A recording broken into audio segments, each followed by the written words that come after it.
যে ভালো যদি লাগে ভালো, ভালো যদি না লাগে তবুও ভালো লাগাতে হয়। কারণ তোমরা যখন একটা সুড়ঙ্গের মধ্যে ঢুকে পড়েছো, তখন অন্ধকার যদি দেখতেও পারো, অন্ধকার চারপাশটা অন্ধকার, আশা করতে হবে যে ওপাশে নিশ্চয়ই আলো আছে। এবং যদি এগোতে না পারো তাহলে সেই আলোর কাছে তুমি পৌঁছতে পারবে না। এবার তুমি যেখানে দাঁড়িয়ে আছো সেইখানে যদি দাঁড়িয়ে থাকো তাহলে চারদিকটা অন্ধকার। সেই কারণে আরো এগোলে হয়তো ভালো লাগতেও পারে, যে আজকের যে ভালোবাসাটা রয়েছে সেই ভালোবাসাটা বাড়তেও পারে, ভালোবাসাটা কমতেও। কিন্তু এটা ঠিক কথা যে এক জায়গায় দাঁড়িয়ে থাকলে আর কিছু হবে না। সেই কারণে পড়াশোনার সঙ্গে একটা নিয়মিত যোগাযোগ রেখে তোমাদের এগোতে হবে।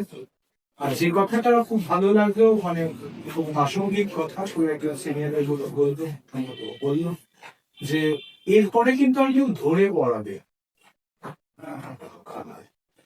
আমরা আমরা মানে আমাদের মানে আমি খুব গর্বিত যে আমার সহকর্মীরা প্রত্যেকে কথাবার্তার মধ্যে দেখেছি তার প্রচন্ড ভাবে ছাত্রছাত্রী দরদি, এবং তারা প্রচন্ড ভাবে পড়াশোনাটাকে মানে তোমরা যাতে পড়াশোনা করো এবং পড়াশোনার দিকে হাত ধরে নিয়ে যাওয়া।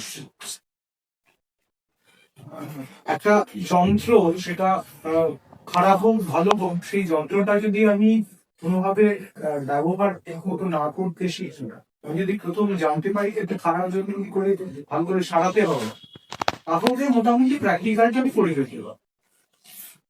অতএব কোনো একটা যন্ত্র যদি ঠিকঠাক ভাবে রিডিং দেয় তাহলে বরঞ্চ সেটা তোমাদের দুর্ভাগ্যের কারণ। মানে এই জিনিসটা, এই কথাটা হয়তো তোমাদের কাছে অবাক লাগতে পারে, কিন্তু আমার দীর্ঘ সামাজিক অভিজ্ঞতা থেকে আমি কথাটা বলছি যে সেই যন্ত্রই ভালো যে যন্ত্র পুরোপুরি ঠিকঠাক রেজাল্ট দেয়।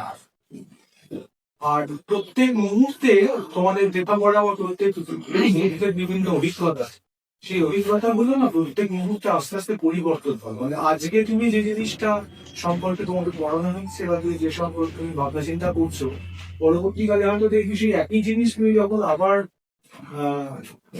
উপস্থিত হচ্ছে তোমার অন্য তৈরি হয়।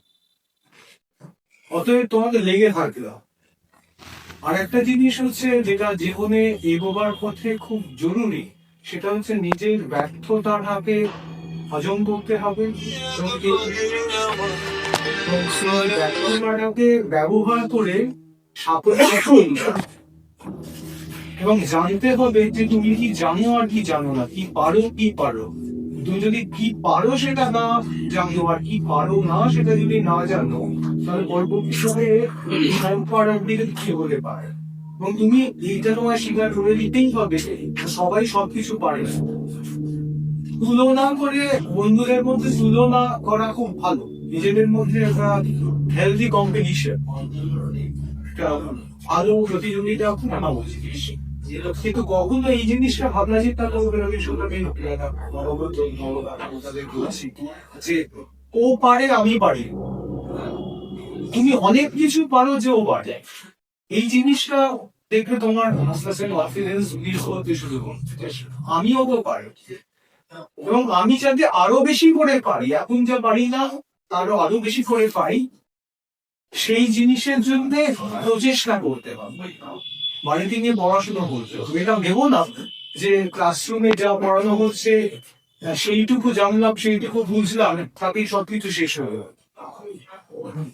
আমরা প্রত্যেকে যে জিনিসটা করি যে ক্লাসে পড়ানো পড়ে বাড়িতে তো অনেকেই আমরা দেখছি, অনেকেই করি, প্রায় প্রত্যেকেই করি, আমি বলতে পারি যে ঠিক পড়ানো কি।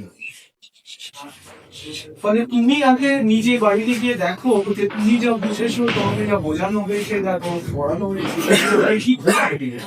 এখন আমরা যখন পড়াশোনা করতাম তখন ইনফরমেশন অভ্যাস ছিল, এখন তুমি ইচ্ছে করলেই মাস্টারমশাই প্রত্যেকটা শব্দ তুমি ভেরিফাই করে দিতে পারো।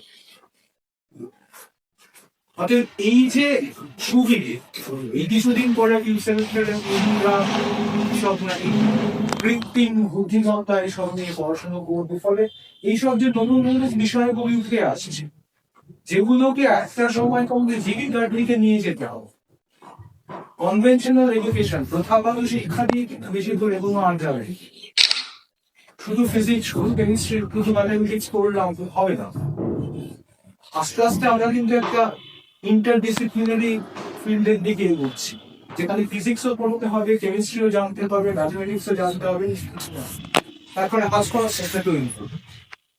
যাই সংক্ষেপ করার দরকার, ক্লাসে অনেক কিছু বলি, সেইগুলোকে আমি আগে যা বলতে পারলাম না, সংক্ষিপ্ত করার সেইগুলো ধরে নাও আর কপি অ্যান্ড পেস্ট দিয়ে ধরো স্যার এইগুলো বললেন। তোমরা সবাই ভালো থাকো, যারা বেরিয়ে গেছো তারা তাদের বাকি জীবনটা আরো সুন্দর হোক। আবার বারবার বলছি, যে সুযোগ পাচ্ছ যদি কিছুও পাও, সেই সুযোগটা ফেলা ফেলা করে নষ্ট হলো, এই জীবন আর ফিরে আসে।